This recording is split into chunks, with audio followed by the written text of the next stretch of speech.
नमस्कार दोस्तों। संभोग से समाधि चैप्टर 10 के दूसरे भाग की तरफ चलते हैं। हिप्पी का दूसरा सूत्र यह है कि हम जैसे हैं वैसे हैं। हम कुछ भी रुकावट न करें, न छिपावट करें। मेरे एक मित्र हिप्पियों के साथ एक छोटे गांव में जाकर कुछ दिन तक रहे, तो मुझसे बोले कि बहुत बेचैनी होती है वहाँ, क्योंकि वहाँ सारे मुखौटे उखड़ जाते हैं। वहाँ बजाय एक युवक एक युवती के पास आकर कविता कहे, प्रेम की और बातें करे, हजार तरह की, वह उससे सीधा ही आकर निवेदन कर देगा कि मैं आपको भोगना चाहता हूँ। वह कहेगा कि इतने सारे जाल के पीछे इरादा तो वही है, तो उस इरादे को हम सीधा कह देते हैं। उस इरादे के लिए इतने जाल बनाने की कोई जरूरत नहीं है। वह कह सकता है कि एक लड़की को जाकर कि मैं तुम्हारे साथ बिस्तर पर सोना चाहता हूँ। बहुत घबराने वाली बात लगेगी, लेकिन सारी बातचीत और सारी कविता और सारे संगीत और सारी प्रेम चर्चा के बाद यही घटना अगर घटने वाली है, तो हिप्पी कहता है कि इसे सीधा ही निवेदन कर देना उचित है। किसी को धोखा तो न हो। वह लड़की अगर न चाहती हो सोना, तो कह सकती है कि क्षमा करो, एक जाल सभ्यता ने खड़ा किया है। उसने आदमी को बिल्कुल ही झूठी इकाई बना दिया है। अब एक पति है, वह अपनी पत्नी से रोज कहे जा रहा है कि मैं तुम्हें प्रेम करता हूँ, और भीतर जानता है कि यह मैं क्यों कह रहा हूँ। एक पत्नी है, वह अपने पति से रोज कहे जा रही है कि मैं तुम्हारे बिना एक क्षण भी नहीं जा सकती, और उसी पति के साथ एक क्षण जीना मुश्किल हुआ जा रहा है। बाप बेटे ने उसे कुछ कह रहा है, बाप बेटे से कह रहा है कि मैं तुम्हें इसलिए पढ़ा रहा हूँ, मैं तुम्हें बहुत प्रेम करता हूँ। वह पढ़ा इसलिए रहा है कि बाप अपढ़ रहा गया, और उसके अहंकार की चोट घाव बन गई है। वह अपने बेटे को पढ़ाकर अपने अहंकार की पूर्ति कर लेना चाहता है।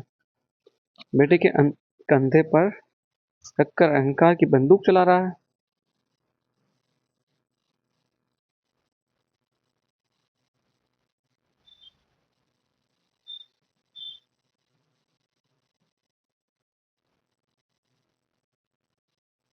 लेकिन वह कह रहा है कि मैं तुझे प्रेम करता हूँ, इसलिए पढ़ा रहा हूँ।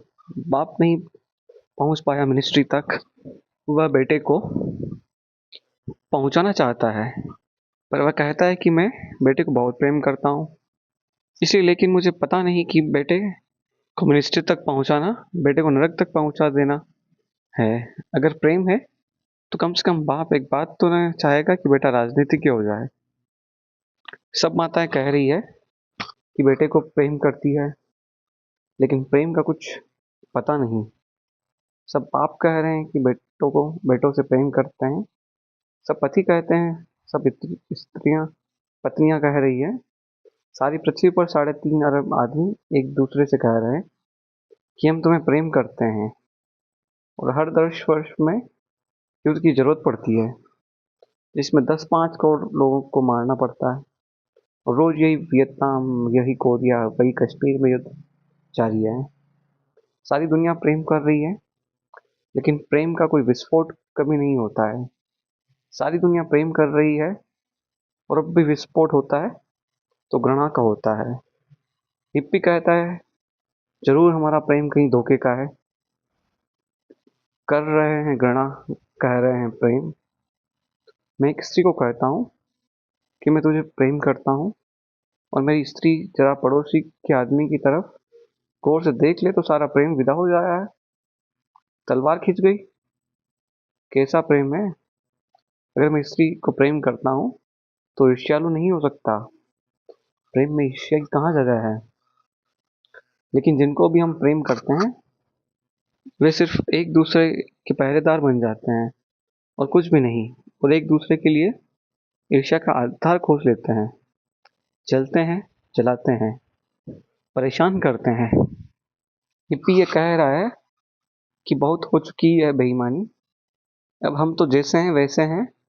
अगर प्रेम है, तो कह देंगे कि प्रेम है, और जिस दिन प्रेम चूक जाएगा, उस दिन निवेदन कर देंगे कि प्रेम चूक गया, अब झूठी बातों में पड़ने की कोई जरूरत नहीं, मैं जाता हूँ। लेकिन पुराने प्रेम की धारणा कहती है, प्रेम होता है तो फिर कभी नहीं मिटता, शाश्वत है। हिप्पी कहता है होता होगा, अगर होगा तो कह दूंगा कि शाश्वत है, टिका है, नहीं होगा तो कह दूंगा कि नहीं है। एक जाल है जो सभ्यता ने विकसित किया है, उस जाल में आदमी की गर्दन ऐसे फंस गई है जैसे फांसी लग गई हो। उस जाल से बगावत है हिप्पी की। दूसरा है सूत्र है हिप्पी का, सहज जीवन जैसे हैं। लेकिन सहज होना बहुत कठिन बात है। सहज होना सच में ही बहुत कठिन बात है, क्योंकि हम जितने असहज हो गए हैं और इतनी हमने यात्रा कर ली है अभिनय की, वहां लौट जाना जहां हमारी सच्चाई प्रकट हो जाए बहुत मुश्किल है। डॉक्टर पर्ल एक मनोवैज्ञानिक है जो हिप्पियों का गुरु कहा जा सकता है। एक महिला गई कि वहां, मैंने उससे कहा कि जरूर उस पहाड़ी पर हो जाना, 2-4 दिन रुक जाना। तो जब वह पर्ल के पास गई और वहां का सारा हिसाब देखा, वह तो बहुत घबरा गई, क्योंकि वहां सहज जीवन सूत्र है। सारे लोग बैठे हैं और एक आदमी नंगा चला आएगा हॉल में और आकर बैठ जाएगा। अगर उसको नंगा होना ठीक लग रहा है तो यह उसकी मर्जी है, उसमें किसी को कुछ लेना देना नहीं है। न कोई हॉल दिखेगा, न कोई चिल्लाएगा, न कोई गौर से देखेगा। उसे ठीक लग रहा है वैसा कर देना है। जो लोग पर्ल के पास महीने भर रह जाते हैं, उसकी जिंदगी में कुछ नए फूल खिल जाते हैं, क्योंकि पहली दफा वे हल्के पक्षियों की तरह जी पाते हैं, पौधों की तरह कि जैसे आकाश में कभी चील उड़ते देखा है। पंख भी नहीं चलाती, पंख भी बंद हो जाते हैं, बस हवा में तैरती रहती है। उस पहाड़ी पर पर्ल के पास भी व्यक्ति हवा में तैर रहे हैं।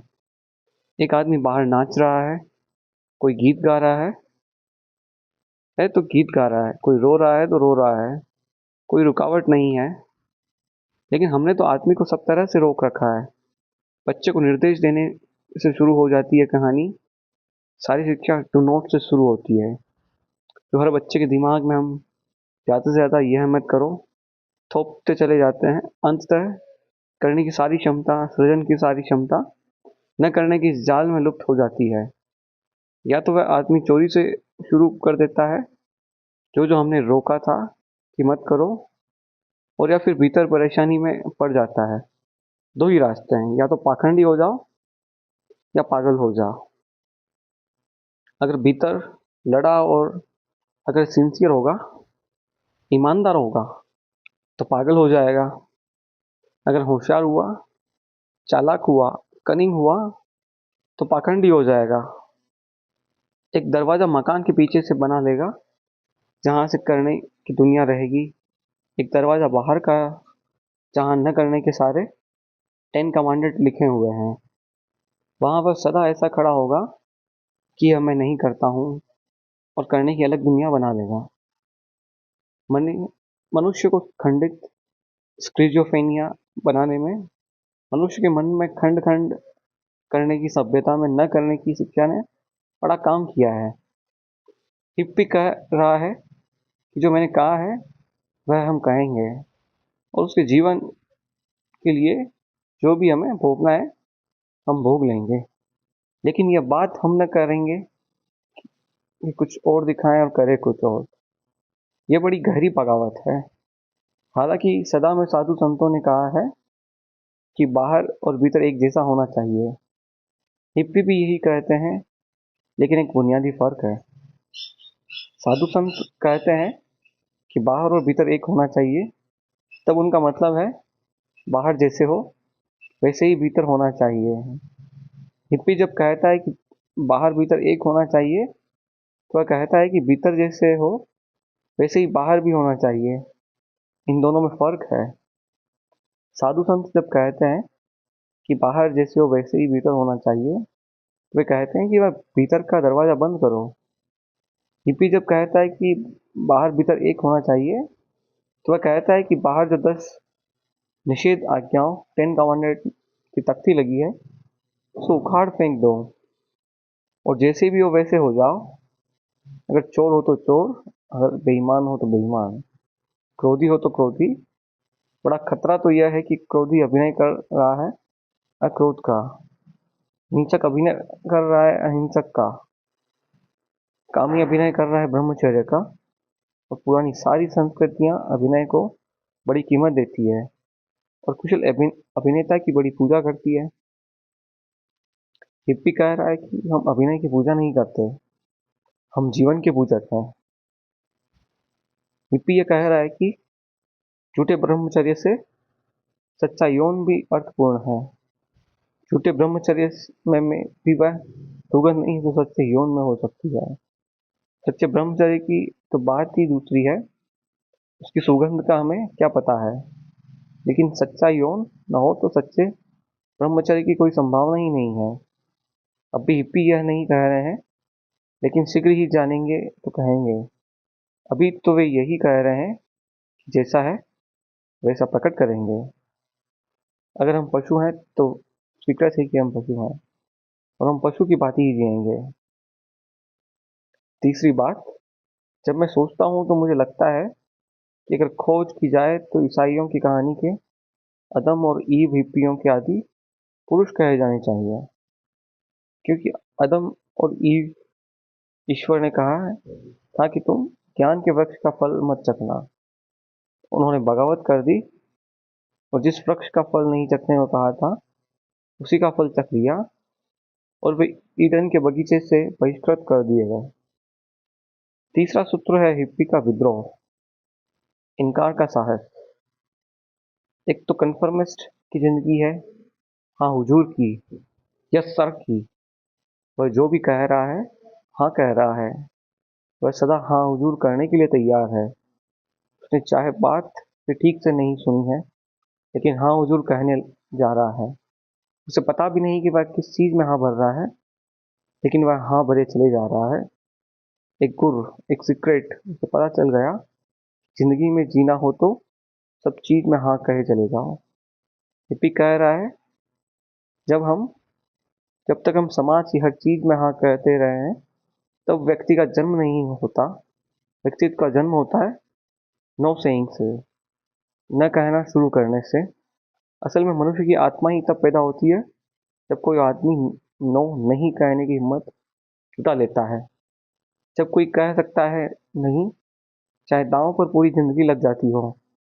जब एक आदमी नहीं कहना शुरू कर दे, नहीं कहना सीख ले, तब पहली दफा उसके भीतर इस नहीं कहने के कारण, नय के कारण व्यक्ति का जन्म शुरू होता है। या नय की जो रेखा है उसको व्यक्ति बनाती है, हाँ की रेखा उसको समूह का अंग बना देती है। इसलिए समूह सदा से आज्ञाकारी पर जोर देता है। बात अपने गोबर गणेश बेटे को कहेगा कि आज्ञाकारी है, क्योंकि गोबर गणेश से न निकलती ही नहीं। असल में न निकलने के लिए थोड़ी बुद्धि चाहिए, हाँ कहने के लिए बुद्धि की जरूरत नहीं है। हाँ कंप्यूटराइज्ड है, वह तो बुद्धि जितनी कम होगी उतनी जल्दी निकलती है। न तो सोचकर विचार मांगता है, न तो तर्क आर्ग्यूमेंट मांगता है। न जब कहेंगे तो 25 बार सोचना पड़ता है, क्योंकि न कहने पर बात खत्म नहीं होती, शुरू होती है। हाँ कहने पर बात खत्म हो जाती है, शुरू नहीं होती। बुद्धिमान बेटा होगा तो बाप को ठीक नहीं लगेगा, क्योंकि बुद्धिमान बेटा बहुत बार बाप को भी निर्बुद्धि सिद्ध कर देगा। बहुत क्षणों में बाप को भी लगेगा कि मैं भी निर्बुद्धि मालूम पड़ रहा हूँ। बड़ी चोट है अहंकार को और कठिनाई में डाल देगी। इसलिए हजारों साल से बाप पीढ़ी समाज हाँ कहने की आदत डलवा रहा है। उसको वह अनुशासन कहे, आज्ञाकारिता कहे और कुछ नाम दे, लेकिन प्रयोजन एक है, और वह यह है कि विद्रोह नहीं होना चाहिए, बगावती चित्त नहीं होना चाहिए। हिप्पियों का तीसरा सूत्र है कि अगर चित्त ही चाहिए वो तो सिर्फ बगावती ही हो सकता है। अगर चित्त ही न चाहिए तो बात दूसरी है। अगर आत्मा चाहिए तो वह रिबेलियस ही होगी, अगर आत्मा ही न चाहिए वो तो बात दूसरी है। कन्फर्मिस्ट के पास कोई आत्मा नहीं होती। यह ऐसा ही है जैसे एक पत्थर पड़ा है किनारे, सड़क के किनारे। सड़क के किनारे पड़ा हुआ पत्थर मूर्ति नहीं बनता। मूर्ति तब बनता है जब छेनी और हथौड़ी उस पर चोट करती है, काटती है। जब कोई आदमी न कहता है और बगावत करता है तो सारे प्राणों पर छेनी और हथौड़ियां पड़ने लगती है। सब तरह से मूर्ति निखरनी शुरू होती है। लेकिन जब कोई पत्थर कह देता है हाँ, तो छेनी हथौड़ी नहीं पैदा होती वहां। वह सिर्फ पत्थर ही रह जाता है, सड़क के किनारे पड़ा हुआ। लेकिन समस्त सत्ताधिकारियों को, चाहे वे पिता हो, शिक्षक हो, चाहे माँ बाप हो, चाहे बड़े भाई हो, चाहे राजनेता हो, समस्त सत्ताधिकारियों को हाँ हुजूरों की जमात चाहिए। हिप्पी कहते हैं इससे हम इनकार करेंगे, हम जो ठीक लगेगा वैसा हम करेंगे, जिएंगे। निश्चित ही तकलीफ है, इसलिए हिप्पी भी एक तरह का सन्यासी है। असल में सन्यासी कभी एक दिन एक तरह का हिप्पी था। उसने भी इनकार किया था, अनागरिक था और समाज छोड़कर भाग रहा था। जैसे महावीर नग्न खड़े हो गए। महावीर जिस दिन बिहार में नग्न खड़े होंगे, उस दिन मैंने नहीं समझता कि पुरानी जमात ने स्वीकार किया हो इस आदमी को। यहाँ तक बात चली कि महावीर को मानने वालों के दो हिस्से हैं।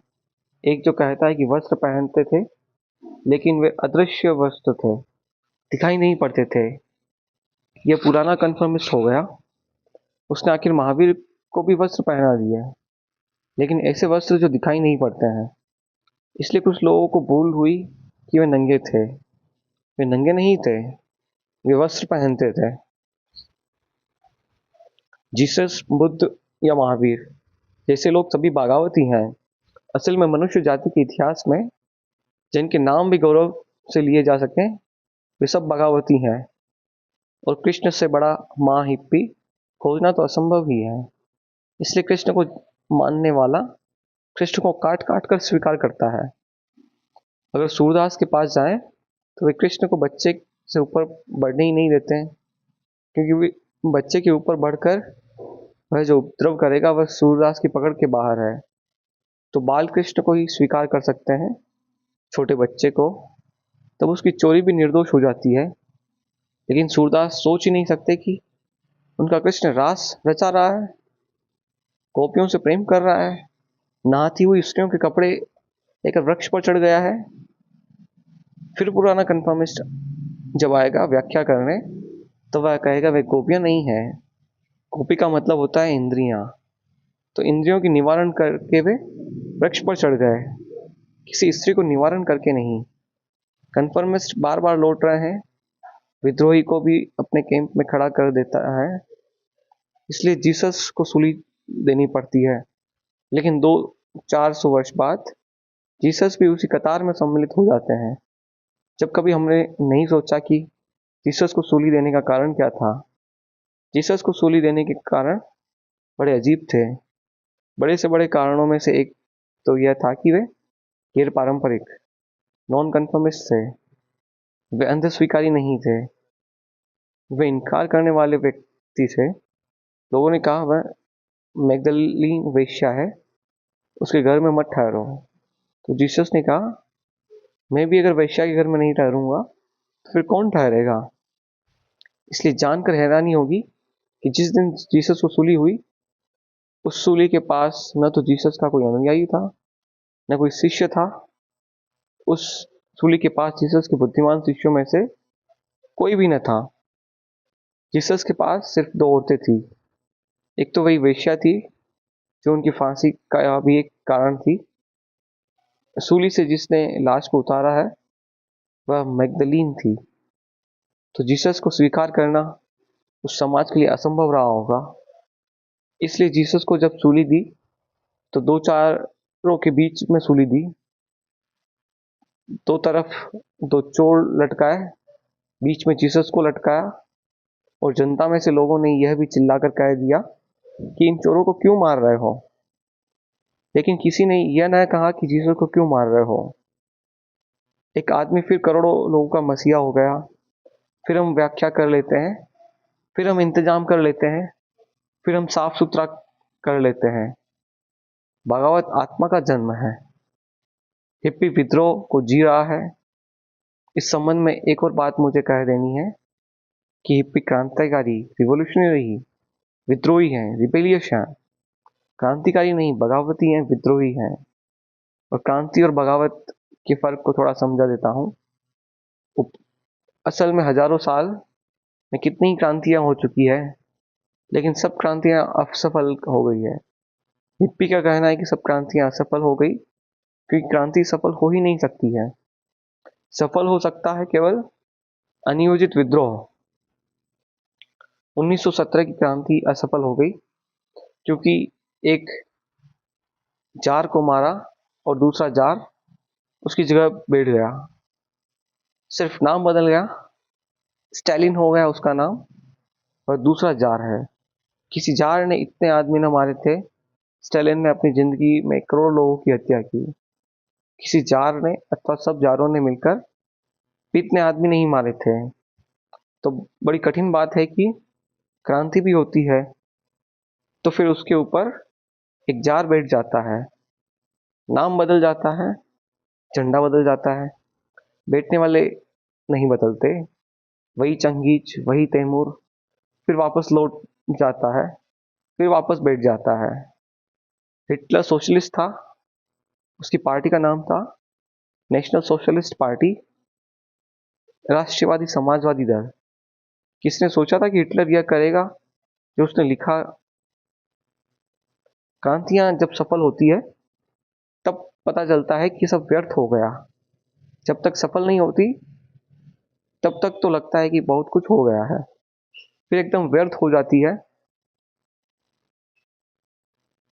हमारे देश में क्रांति हुई है 1947 के बाद। हमने सोचा आज़ादी आ जाएगी, फिर 1947 के बाद भी हम सोच ही रहे हैं कि 22 साल हो गए, कभी तक आई नहीं, कब आएगी? हाँ, एक फर्क है, सफेद चमड़ी के मालिक बदल गए, उनकी जगह काली चमड़ी के लोग बैठ गए। काली चमड़ी वालों को लगा कि सिर्फ सफेद चमड़ी होनी चाहिए। चमड़ी तो सफेद करना बहुत मुश्किल है, कपड़े उन्होंने सफेद कर लिए। बस इतना फर्क हो गया। अंग्रेजों ने जितनी गोलियां नहीं चलाई इस देश में, इतनी हमको अपने हम देश में कह रहे हैं उन्होंने चलाई। कभी अगर इतिहास पूछेगा तो वह पूछेगा कि गुलाम कौम पर इतनी गोलियां नहीं चलानी पड़ी, आज़ाद होने के बाद इतनी गोलियां अपने ही लोगों पर चलानी पड़ी। यह बात क्या है? हो क्या गया है? कोई क्रांति सफल नहीं हो पाई, न होने का कारण है, एक तो यह कि क्रांति के उपकरण बड़े गैर क्रांतिकारी होते हैं, बड़े दकियानुसी होते हैं। दूसरा यह है कि क्रांति वस्तुतः प्रक्रिया प्रतिक्रियात्मक रिएक्शनरी होती है, उसके प्राण उसी में होते हैं जिससे कि वह लड़ती है। फिर इसलिए शत्रु के मरते ही उसके होने का भी कोई कारण नहीं रह जाता। क्रांति की सफलता ही मृत्यु बन जाती है। हिप्पी का ख्याल यह है कि क्रांति इसलिए भी जो सफल नहीं होती कि क्रांति पुनः समाज को ही केंद्र मानकर चलती है। वह कहती है समाज बदले। विद्रोह व्यक्ति को केंद्र मानता है, क्रांति समाज को केंद्र मानती है। क्रांति कहती है समाज बदले, हिप्पी कहता है भाड़ में जाए तुम्हारा समाज। मैं बदलता हूँ, मैं तुम्हारे समाज के लिए नहीं रुकूंगा, मैं अकेला बदल जाता हूँ। इसलिए हिप्पी व्यक्तिगत विद्रोह है। मेरी समझ में यह बात भी बड़ी कीमती है क्योंकि सब क्रांतियां असफल हो गई, फिर भी हम नई क्रांतियों की बात सोचने चले जाते हैं। असल में क्रांति करने में तो जो इंतजाम करना पड़ता है वह क्रांति की ही हत्या कर देता है। पहले तो क्रांति करने के लिए संगठन बनाना पड़ता है, और जैसे ही संगठन बनता है तो संगठन के अपने अपने नियम, वह संगठन किसी का भी हो, संगठन का कोई विचार इंस्टीट्यूशन बनता है, तब सब रोग वापस लौट आते हैं। जो रोग पुराने संगठन में थे वे पुराने संगठन की वजह से न थे, संगठन के कारण कुछ रोग अनिवार्य हैं। संगठन होगा तो कोई पद पर होगा, मालिक होगा, कोई अधिनायक होगा, डिक्टेटर होगा, कोई आज्ञा चलाएगा, संगठन होगा तो कुछ थोड़े ही लोग शक्तिशाली हो जाएंगे। संगठन होगा तो धन इकट्ठा होगा, संगठन होगा तो भीड़ इकट्ठी होगी। और ध्यान रहे, भीड़ सदा परंपरानुगत कन्फर्मिस्ट है, भीड़ सदा हाँ हुजूर है। हिप्पी यह कहता है कि अब क्रांति से नहीं होगा, अब तो विद्रोह करना पड़ेगा। विद्रोह का मतलब कि जिसने लगता है गलत है वह तत्काल गलत से विदा हो जाएगा। उनका एक शब्द है ड्रॉपिंग आउट। वे कहते हैं रास्ते पर भीड़ चलती रही है, हम कोई आग्रह नहीं करते कि सारी भीड़ को बदलेंगे। हमें लगता है कि गलत है यह भीड़, गलत है ये रास्ता, वी जस्ट ड्रॉप आउट। हम रास्ता छोड़कर उतर जाते हैं। हम कहते हैं नमस्कार, तुम जाओ। ये धारणा बड़ी नहीं है, व्यक्तिगत विद्रोह की बड़ी सबल भी है, क्योंकि शायद किसी क्रांतिकारी ने इतना दाव नहीं लगाया है। वे कहते हैं सब बदलेंगे तो एक कम्युनिस्ट भी करोड़पति हो सकता है, कोई कठिनाई नहीं है। वह कहता है जब समाज बदलेगा, जब उसकी संपत्ति बढ़ेगी तो मेरी भी बढ़ जाएगी, लेकिन जब तक सबकी नहीं बढ़ी तब तक क्यों मुझे बांटने की फिक्र करना है। लेकिन हिप्पी कहता है संपत्ति अगर रोग है तो मैं तो बाहर हुआ जाता हूँ, फिर जब समाज बदलेगा, लेकिन फिर तुम मुझे जिम्मेदार न ठहरा सकोगे। अगर वियतनाम में गलत युद्ध हो रहा है तो क्रांतिकारी कहेगा कि आंदोलन चलाओ, हड़ताल करो, घेराव करो। हिप्पी कहता है सब घेराव करो, सब हड़ताल करो, सब अपना आंदोलन चलाओ, लेकिन चलाने में हिंसा चाहिए, घेराव करने में हिंसा। अगर जीत गए तुम किसी दिन तो जीतते जीतते इतने हिंसक हो जाओगे कि वियतनाम की जगह दूसरा वियतनाम तुम चला दोगे। हिप्पी कहता है कि हमको लगता है कि गलत है वियतनाम, हम युद्ध पर जाने से इनकार करते हैं, तुम हमें गोली मार दो, हम ये बैठे हैं, हम नहीं जाएंगे। व्यक्तिगत विद्रोह पहली दफा निपट कर एक व्यक्ति साहस कर रहा है कि सारा समाज गलत लगता है तो हम बाहर हो जाएं। वह यह नहीं कह रहा है कि समाज के विवाह के नियम बदलेंगे तब हम सुधरेंगे। वह यह कह रहा है हमने बदल दिए हैं नियम अपने लिए, अब जो तकलीफ होगी वह हम सब सह लेंगे। अब हिप्पी ऐसी लड़कियों के साथ रह रहा है जिनसे वह विवाहित नहीं है। हिप्पी लड़कियां ऐसे युवकों के साथ रह रही है जिनसे इनका कोई विवाह नहीं है, क्योंकि हिप्पी कहता है कि विवाह जो है वह लीगलाइज्ड प्रोस्टिट्यूशन है, समाज के द्वारा आदेशित लाइसेंस वेश्यागिरी है।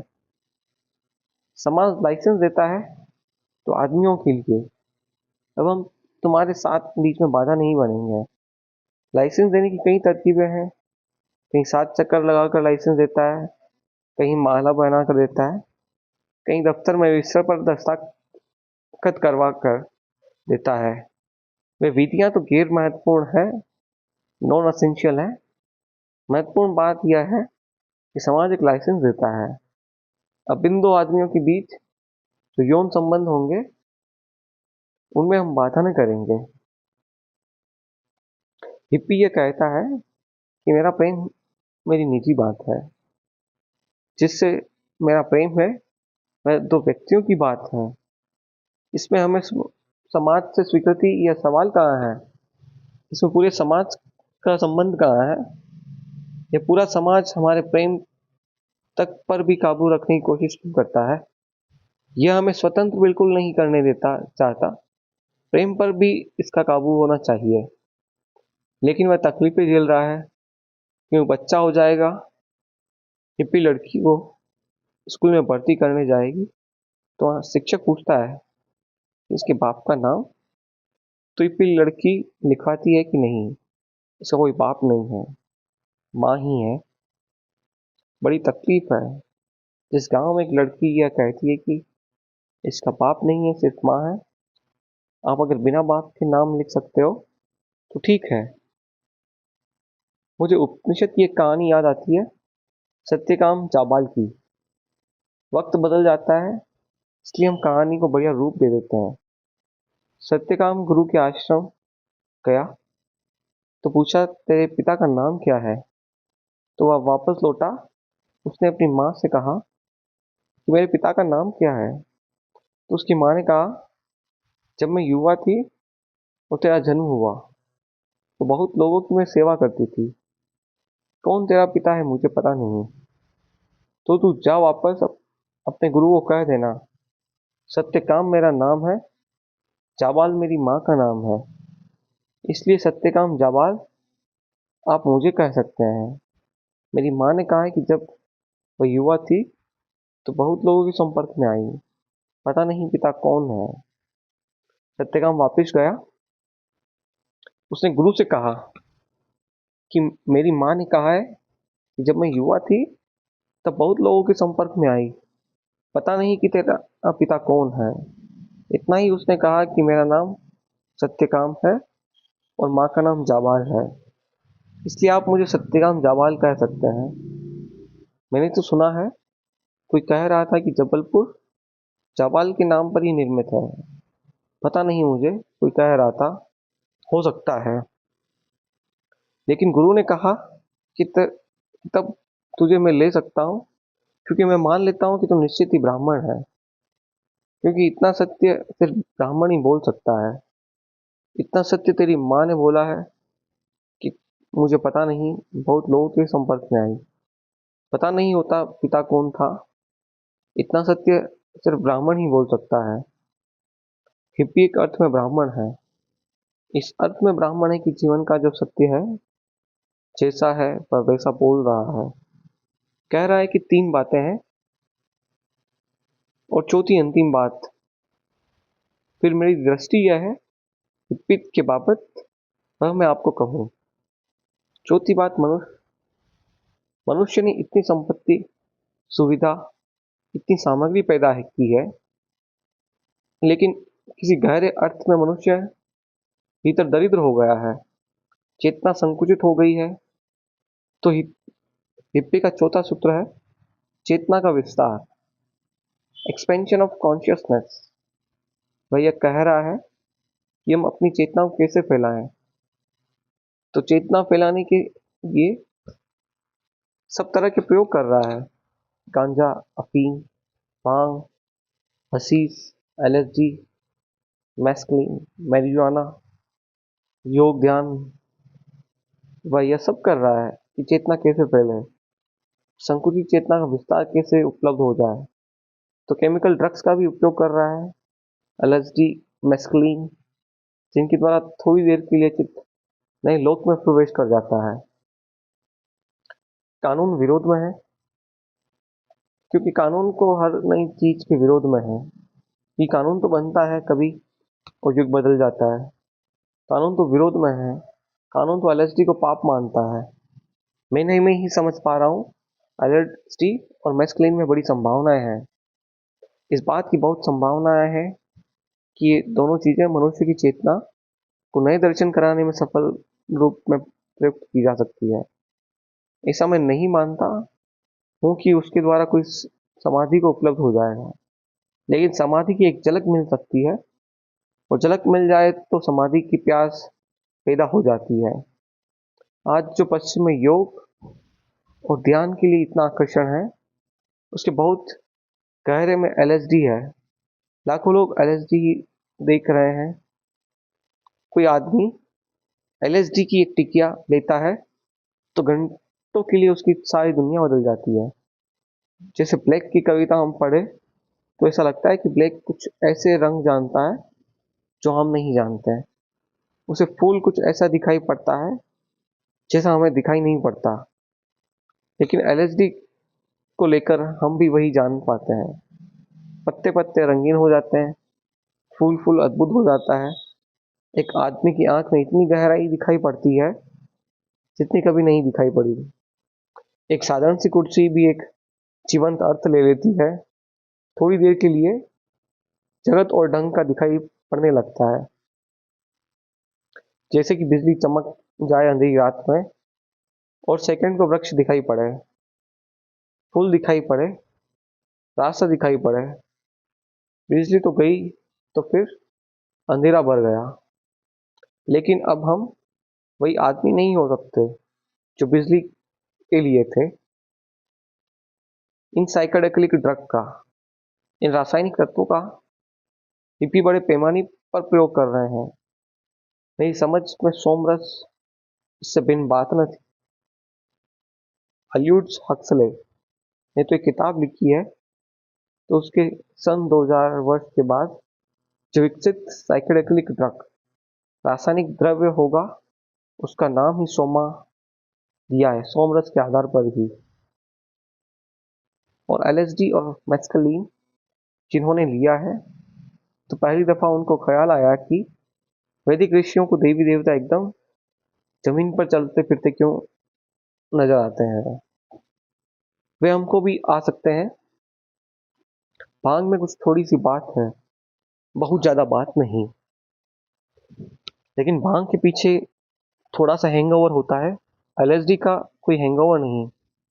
गांजे में कुछ थोड़ी बात है, लेकिन बहुत बात नहीं। हजारों साल से साधु गांजा, भांग, अफीम का उपयोग करते रहे हैं। वह अकर्ण नहीं है। और उधर इतनी खोज होती है, उससे कुछ हैरानी के तथ्य सामने आते हैं। अगर एक आदमी बहुत देर तक उपवास करे, तो भी शरीर में जो फर्क होता है वह केमिकल है। अब ऊपर से देखने में लगता है कि महावीर तो गांजे के बिल्कुल खिलाफ है, लेकिन उपहास के बहुत पक्ष में है। लेकिन उपवास से भी 30 दिन भूखा रहने से शरीर में जो फर्क होगा वो केमिकल है, कोई फर्क नहीं है। प्राणायाम से भी जो फर्क होता है वो केमिकल है। तो एक आदमी विशेष विधि से श्वास लेता है, तो ऑक्सीजन की मात्रा के अंतर पड़ने लगने शुरू हो जाते हैं। ज्यादा ऑक्सीजन कुछ तत्वों को जला लेती है, कुछ तत्वों को बचा लेती है। भीतर जो फर्क होते हैं वे केमिकल है। हिप्पी ये कह रहा है कि अब तक की जितनी साधना पद्धतियां हैं, वे किसी न किसी रूप में केमिकल फर्क ले ही ला रही है। तो केमिकल फर्क एक गोली से भी लाया जा सकता है। हिप्पी जो चौथा जो हिप्पी का जोर है, जिसकी वजह से वह परेशानी में पड़ा हुआ है, वह इन ड्रग्स के कारण है। कानून इनके खिलाफ है। कानून उन्होंने बना दिया था जिसको एलएसडी का ही कुछ पता भी नहीं था। डॉक्टर लियरी एक अद्भुत आदमी है इस दिशा में। इस आदमी ने बहुत कुछ काम किया है कि ड्रग्स कैसे मनुष्य को समाधि तक पहुंचा सकता है। और जिन लोगों ने एक बार इस तरह का प्रयोग किया है, वे आदमी ही तरह के हो गए, जिनकी जिंदगी और ही तरह की हो गई। जैसे हम कहते हैं कि एक तनाव में जैसे ही कोई इस तरह के ड्रग्स लेता है, तो रस तो सारा मन रिलैक्स आश्रम पूर्ण हो जाता है।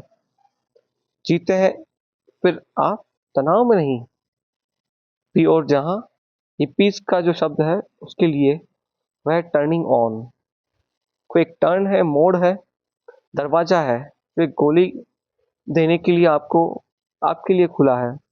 जैसे ड्रॉपिंग ऑफ, रास्ते के किनारे उतर जाना, ऐसे ही टर्निंग ऑफ, जहां हम हैं वहां से कहीं और मुड़ जाना, उस दुनिया में, उस आयाम, उस डायमेंशन में जिसका हमें कोई पता नहीं है। रासायनिक प्रयोग के द्वारा मनुष्य की चेतना विस्तृण हो गई सकती है और सौंदर्य बहुत एस्थेटिक से बढ़ सकती है। इस दिशा में डॉक्टर लियरी बड़े गहरे प्रयोग कर रहे हैं। छोटी छोटी उनकी जमातें बनी हुई है, जंगलों में, पहाड़ों में, गांवों में। बाहर पुलिस उनका पीछा कर रही है, उन्हें उखाड़ रही है। केवल अमेरिका में 2 लाख हिप्पी हैं, और यह तो ठीक गणना की संख्या है। लेकिन बहुत से लोग जो पीरियोडिकल सार्वधिक हिप्पी हो जाते हैं, सावधिक हिप्पी हो जाते हैं, कोई 2-4 महीने के लिए फिर वापस दुनिया में लौट आते हैं, उनकी संख्या भी बड़ी है। बहुत से सेंटर्स हैं जहां बैठकर इन सबका प्रयोग चल रहा है, जहां बिल्कुल ही ठीक साइंटिफिक निरीक्षण में लोग एलएसडी और सारी चीजें ले रहे हैं। अल्ड्यूस हक्सले ने एक किताब लिखी है, डॉट्स ऑफ परसेप्शन। उस किताब में उसने कहा है, कबीर और नानक जो हुआ, मैं अब जानता हूं कि क्या हुआ है। एलएसडी लेने के बाद हक्सले को लगता है कि क्या हुआ, क्योंकि जिस तरह की वे बातें कह रहे हैं कि अनहद नाद बज रहा है और अमृत की वर्षा हो रही है और आकाश में बादल ही बादल गिरे हैं और अमृत ही अमृत बरस रहा है और कबीर नाच रहे हैं। अब यह जो हम कविता में पढ़ रहे हैं, समझने की कोशिश करते हैं, लेकिन न तो कभी कोई बादल दिखाई पड़ते हैं जिनमें अमृत बर रहा हो, न कभी अमृत बरसता दिखाई पड़ता है, न कोई अनहद नाद सुनाई पड़ता है। लेकिन एलएसडी ही लेने पर ऐसी ध्वनियां सुनाई पड़ने लगती हो जाती है जो कभी नहीं सुनाई गई, और ऐसी बरखा शुरू हो जाती है जो कभी नहीं हुई है, और इतना मन हल्का और नया हो जाता है जैसा कभी न था। चौथी बात हिप्पीज को जो नवीनतम है वह यह है, expansion of consciousness through drugs, रासायनिक द्रव्यों द्वारा चेतना का विस्तार।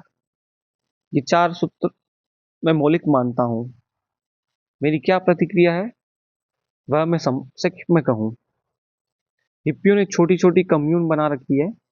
वे कम्यून वैकल्पिक समाज हैं, अल्टरनेट सोसाइटी है। वे कहते हैं एक समाज तुम्हारा है, हाँ हुजूरों का, वियतनाम में लड़ने वालों का, कश्मीर किसका है यह दावा करने वालों का, और एक हमारा है जिसका कोई दावा नहीं है, जिनका वियतनाम में किसी से कोई संघर्ष नहीं, कश्मीर में जिसका कोई झगड़ा नहीं, राजधानियों में जाने की जिनकी कोई इच्छा नहीं। समाज है तुम्हारा जिससे तुम कहते हो भविष्य में सब होगा। एक तुम्हारा है जो कहते हैं अभी और यही जो होना है वह हो। एक ऑल्टरनेट सोसाइटी है, एक वैकल्पिक समाज है हिप्पियों का। तो इस समाज से जो ऊब गए हैं, घबरा गए हैं, परेशान हो गए हैं, वे इस समाज में प्रवेश कर जाते हैं। हिप्पी अभी और यही सदा आनंद में है, जो कहता है इस वक्त आनंद में हूँ और कल की चिंता नहीं करता। हिप्पियों के विद्रोह के संबंध में मेरी पहली दृष्टि तो यह है, पीछे से शुरू करूं। साइकेडेलिक ड्रग से निश्चित ही रासायनिक तत्वों के द्वारा झलक पाई जा सकती है, लेकिन सिर्फ झलक, अवस्था नहीं। महावीर या कबीर बुद्ध के पास जो है वह अवस्था है, झलक नहीं। लेकिन झलक भी कीमती चीज है, झलक का अवस्था समझ लेना भूल है। तो हिप्पियों से मेरा यह फर्क है, वे झलक को अवस्था समझ रहे हैं। झलक फिर झलक है, और झलक किसी गोली पर निर्भर है। वे व्यक्ति को रूपांतरित, ट्रांसफॉर्म नहीं कर पाती। गोली के असर के बाद आदमी वहीं का वहीं होता है, लेकिन बुद्ध दूसरे आदमी है। उस अनुभव के बाद वे दूसरे आदमी हैं। सत्य की, ब्रह्म की, आत्मा की, मोक्ष की, निर्वाण की प्रतीति के बाद आदमी दूसरा आदमी है। पहला आदमी मर गया, यह दूसरा जन्म हुआ उसका, वह द्विज हुआ है। यह दूसरा ही आदमी है, यह वही आदमी नहीं है। लेकिन ड्रग्स के कारण जो झलक मिलती है वह झलक ही है, अवस्था नहीं है। हिप्पी इतना तो ठीक कहते हैं कि यह झलक कीमती है। जिन्हें नहीं मिली उन्हें मिल जाए तो शायद ये अनुभव अवस्था की भी तलाश करे। जैसे यहाँ मैं बैठा हूँ, लंदन में नहीं हूँ, न्यूयॉर्क में नहीं हूँ, लेकिन एक फिल्म यहाँ बनाई जा सकती है जिसमें मैं लंदन में देख लूँ, लेकिन यह मेरा लंदन में होना नहीं है। हालांकि फिल्म को देखकर लंदन में होने का ख्याल पैदा हो सकता है। एक यात्रा शुरू हो सकती है। ड्रग्स यात्रा के पहले बिंदु पर उपयोगी हो सकते हैं। इससे मैं हिप्पियों से राजी हूँ, और हिप्पी विरोधियों के विरोध में हूँ जो कहते हैं कि ड्रग्स का कोई उपयोग नहीं हो, कोई अर्थ नहीं। दूसरी बात, मैं हिप्पी विरोधियों से राजी हूँ क्योंकि वह यह अवस्था नहीं है, और हिप्पियों के विरोध में हूँ क्योंकि उन्होंने अगर झलक को अवस्था समझा और बाहर से आरोपित फोल्स केमिकल प्रभाव को उन्होंने समझा कि मेरी आत्मा नहीं हो गई है, तो निश्चित ही भूल में पड़े जा रहे हैं। शराबी सदा से इसी भूल में है, इस भूल के विरोध में है, लेकिन यह मुझे लगता है कि आने वाले मनुष्य के लिए साइकेडेलिक पेडेलिक ड्रग्स का बहुत कीमती उपयोग किया जा सकता है। दूसरी बात, हिप्पी क्रांति के विरोध में है, विद्रोह के पक्ष में है, लेकिन मजा यह है कि जितने हिप्पी गए छोड़कर समाज को, उनका भी पैटर्न ढांचा बन गया है। अगर आप बाल काट कर हिप्पियों में पहुंच जाए तो हिप्पी आपको ऐसे गुस्से में देखेंगे जैसे गुस्से में बाल बढ़े आदमी को समाज देखता है। अगर आप हिप्पी समाज में कहें कि मैं रोज स्नान करूंगा, तो आप उसी क्रोध से देखे जाएंगे जिस तरह से किसी ब्राह्मण के घर में ठहरा हूं और कहूं कि आज स्नान न करूंगा। ऐसा यह जो विद्रोह है, वो विद्रोह रिएक्शनरी है, प्रतिक्रियात्मक है। हिप्पी स्नान नहीं करता। महावीर को मानने वाले मुनियों को बड़ा प्रसन्न हो जाना चाहिए, वे भी स्नान नहीं करते हैं। हिप्पी गंदगी को ओढ़ता है, क्योंकि वह कहता है जैसा मैं हूं, अगर मेरे पसीने में बदबू आती है तो मैं सुगंध परफ्यूम न डालूंगा। आने दो पसीने में बदबू, पसीने में बदबू है, यह बिल्कुल ठीक है, लेकिन ये प्रतिक्रिया अगर है तो खतरनाक है। माना कि पसीने में बदबू है, लेकिन परफ्यूम में बदबू मिटा की जा सकती है, और दूसरे आदमी को बदबू झेलने के लिए मजबूर करना दूसरे की सीमाओं का अनाधिकृत अतिक्रमण ट्रेसपास है। मेरे पसीने में बदबू है, मैं मजे से अपने पसीने में रहा हूं, लेकिन जब भी दूसरा आदमी मेरे पड़ोस में है तो उसको भी मेरी बदबू झेलने के लिए मजबूर करना, तो हिंसा शुरू हो गई, यानी उसकी स्वतंत्रता में बाधा डालना शुरू हो गया। एक घटना मैंने कहीं सुनी है कि रविंद्रनाथ के पास गांधी जी मेहमान थे। सांझ को जा रहे थे दोनों घूमने, तो रविंद्रनाथ ने कहा मैं जरा तैयार हो लूं, पर उन्होंने तैयार होने में बहुत देर लगी। गांधी को तैयार होने की बात में ही हैरानी लगी। फिर देर होते देख उन्होंने झांक कर भीतर देखा, तो पाया कि रविंद्रनाथ आदमकद आईने के सामने खड़े स्वयं को सजाने में लीन है। गांधी जी ने कहा ये क्या कर रहे हैं, और इस उम्र में? तो कवि ने कहा जब उम्र कम थी तब तो बिना साजे भी चल जाता था, अब नहीं चलता, और मैं किसी को कुरूप दिखूं तो लगता है कि उसके साथ हिंसा कर रहा हूं। मैं मानता हूं कि रिएक्शनरी कभी भी ठीक अर्थों में रिबेलियस नहीं हो पाता है। प्रतिक्रियावादी जो सिर्फ प्रतिक्रिया कर रहा है वह समाज से उल्टा हो जाता है। तुम ऐसे कपड़े पहनते हो, हम ऐसे पहनेंगे।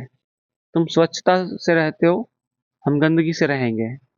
तुम ऐसे हो, हम उल्टे पलट चले जाएंगे। लेकिन पलटा जाना विद्रोह नहीं है, प्रतिक्रिया है। मैं मानता हूं विद्रोह की बड़ी कीमत है, लेकिन हिप्पी प्रतिक्रिया में पड़ जाता है। प्रतिक्रिया की कोई कीमत नहीं है। विद्रोह तो एक मूल्य है, लेकिन प्रतिक्रिया एक रोग है। और ध्यान रहे, प्रतिक्रियावादी हमेशा उसे बंधा रह जाता है।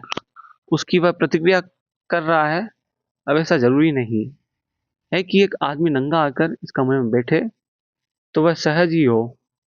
यह भी हो सकता है कि वह सिर्फ कपड़े पहनने वालों की प्रतिक्रिया में इधर नंगा आकर बैठ गया हो। सहज बिल्कुल न हो। सहजता का तो मूल्य है, लेकिन सहजता कपड़े पहनने में नहीं हो सकती। ऐसा कौन कह सकता है?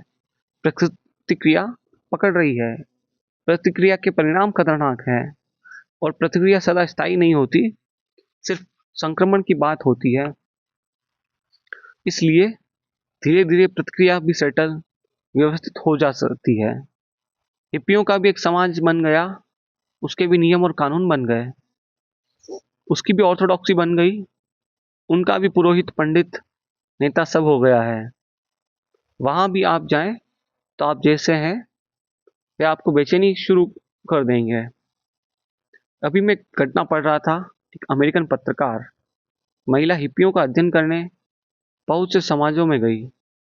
वह एक समाज में गई, वहां भोजन चल रहा है हिप्पियों का, तो उन्होंने चम्मचें नहीं ली है, हिंदुस्तान में क्या करेंगे? अगर हिप्पी आए तो बड़ा मुश्किल पड़ेगा। अमेरिका में तो हाथ से खाना बगावत है। हिंदुस्तान में चम्मच से खाना भी बगावत हो सकता है। हाथ से ही भोजन खा रहे हैं, वे हाथ से खाने की आदत भी नहीं है। तो सब गंदे हाथ हो जाए, और इतना इकट्ठा भोजन रखा हुआ है, वह सब गंदा हो गया है और इस तरह भोजन खा रहे हैं। अब यह जो महिला पत्रकार है, यह अपनी चम्मच उठाती है तो किसी ने उसकी चम्मच छीन ली और उसका हाथ भोजन में डाल दिया। अब वह बहुत घबरा गई है, लेकिन वहाँ यही नियम है। अगर वह महिला हाँ भरती है तो मैं कहता हूँ अब वह महिला फिर कन्फर्मिस्ट हो गई, उसे इनकार करना चाहिए। लेकिन वहाँ इनकार करना मुश्किल है। वहाँ एक हिप्पी ने एक स्त्री का ब्लाउज फाड़ डाला है, उसके ऊपर उसने सब खाना डाल दिया है और उसके शरीर से चाट रहा है। अब वह सब प्रतिक्रिया हो गई, यह पागलपन हो गया। हाँ, किसी प्रेम के क्षण में किसी स्त्री के शरीर का स्वाद भी अर्थपूर्ण हो जाता है। वह अनिवार्यतः अनर्थ नहीं है, लेकिन बस किसी क्षण में किसी स्त्री के शरीर का स्वाद शोरबा डालकर उसे चाट कर, तो वे सिर्फ मुंह दिखा रहे हैं तुम्हारे समाज को। वे कह रहे हैं कि क्या तुम समझते हो? गिन्सबर्ग हिप्पी कवि है। एक छोटी सी पोइट्स गैदरिंग कवि सम्मेलन में बोल रहा है, साहस पर कोई कविता बोल रहा है, उसमें अश्लील शब्दों का प्रयोग कर रहा है। एक आदमी ने खड़े होकर कहा कि इसमें कौन सा साहस है इन गाली गलौज का उपयोग करने में? गिन्सबर्ग ने उत्तर में कहा, फिर साहस देखोगे? असली साहस दिखलाएं? उस आदमी ने कहा, दिखलाओ। तो उसने पैंट खोल दिया और वह नंगा खड़ा हो गया। उसने उस आदमी से कहा कि तुम भी नंगा खड़े हो जाओ अगर साहसी हो तो। लेकिन नंगे खड़े होने में कौन सा साहस है? नंगे खड़े होने में साहस है, ऐसा कहने वाला आदमी नंगा खड़ा होने से डरा हुआ होना चाहिए, अन्यथा साहस दिखाना ना पड़े। मेरे एक शिक्षक थे हाई स्कूल में, उनको जब भी मौका मिला, वे अपनी बहादुरी की बातें कहे बिना नहीं रहते थे। कि मैं अकेला ही मरकट चला जाता हूँ अंधेरी रात में, बिल्कुल अकेले। मैंने एक दिन उनसे कहा कि आप ऐसी बातें न किया करें। लड़कों को शक होता है कि आप कुछ डरपोक आदमी हैं। इन बातों को क्या बहादुरी आदमी भी कहेगा? मैं अकेला ही अंधेरी रात में चला जाता हूँ, यह तो सिर्फ भयभीत आदमी ही कह सकता है। जिसको भय नहीं है, उसको पता ही नहीं चलेगा कि कब अंधेरी रात है और कब सूरज निकला। वह बस चला जाता है और हिसाब नहीं रखता। पीछे गिन्सबर्ग मुझे कभी मिले तो मैं उनसे कहना चाहूंगा कि तुमने बहुधा बहादुरी नहीं बताई, तुमने सिर्फ मुंह बिचकाया है। वह आदमी कपड़े पहने हुए है, तुमने कपड़े निकाल दिए, कुछ बहादुरी नहीं हो गई। इससे उल्टा भी हो सकता है कि कल 500 आदमी नंगे बैठे हों, मैं कपड़े पहने पहुंच जाऊं और मैं कहूं कि मैं बहादुर हूं क्योंकि मैं कपड़े पहनता हूं, तब भी कोई कठिनाई नहीं है। मैंने एक घटना सुनी है नैतिक साहस, मॉरल करेज की। मैंने सुना है कि एक स्कूल में पादरी नैतिक साहस, मॉरल करेज क्या है यह समझा रहा है। उसने कहा है कि 30 बच्चे पिकनिक पर गए हैं, वे दिन भर में थक गए, फिर सांझ को आकर उन्होंने भोजन किया। उन 30 बच्चों को तत्काल अपने बिस्तर में चले गए। एक बच्चा ठंडी रात थका मांदा उसके बाद भी घुटने पर उसने प्रार्थना की। उस पादरी ने कहा, इस बच्चे में मॉरल करेज है, इसमें नैतिक साहस है। रात कह रही है सो जाओ, ठंड कह रही है सो जाओ, थकान कह रही है सो जाओ। 29 लड़के कंबल के भीतर हो गए और एक लड़का बैठकर रात की प्रार्थना कर रहा है। महीने भर बाद वापस लौटा, उसने कहा, नैतिक साहस पर मैंने तुम्हें कुछ सिखाया है, तुम्हें कुछ याद हो तो मुझे कुछ घटना बताओ। एक लड़के ने कहा कि मैं भी आपको काल्पनिक घटना बताता हूँ। आप जैसे 30 पादरी पिकनिक पर गए, दिन भर के थके हुए भूखे प्यासे लौटे, 29 पादरी प्रार्थना करने लगे, एक पादरी कंबल ओढ़कर सो गया। तो हम उसको नैतिक साहस कहते हैं। वहाँ 29 पादरी प्रार्थना कर रहे हैं और एक की आंख कह रही है कि नरक जाओ। अगर प्रार्थना नहीं की, वहाँ एक पादरी कंबल ओढ़कर हो जाता है। लेकिन नैतिक साहस का क्या मतलब है? इतना ही है कि जो सब कर रहे हो उसके विपरीत करना नैतिक साहस हो जाएगा। सिर्फ विपरीत साहस होना हो जाएगा नहीं, विपरीत साहस होने से साहस नहीं हो सकता। विपरीत होना जरूरी रूप से सही होना नहीं है। और कुछ अक्सर तो यह होता है कि गलत के विपरीत जब कोई होता है तब दूसरी गलती करता है, और कुछ भी नहीं है। अक्सर दो गलतियों के बीच में वह जगह होती है जहाँ सही होता है। एक गलती से आदमी पेंडुलम की तरफ दूसरी गलती पर चला जाता है। ठीक में ठहरना मुश्किल होता है। मेरा मानना यह है कि विद्रोह अनिवार्य रूप से विवेक है और प्रतिक्रिया अविवेक है। तो हिप्पी विद्रोह की बात करके प्रतिक्रिया की तरफ चला जाता है, वहाँ सब बातें व्यर्थ हो जाती है। दूसरी बात मैंने कही कि हिप्पी कह रहा है सहज जीवन। लेकिन सहज जीवन क्या हो? जो मेरे लिए सहज है वह जरूरी नहीं कि आपके लिए भी सहज हो। जो आपके लिए सहज है वह मेरे लिए जरूरी नहीं कि सहज हो। जो एक के लिए जहर हो वह दूसरे के लिए भी अमृत हो सकता है।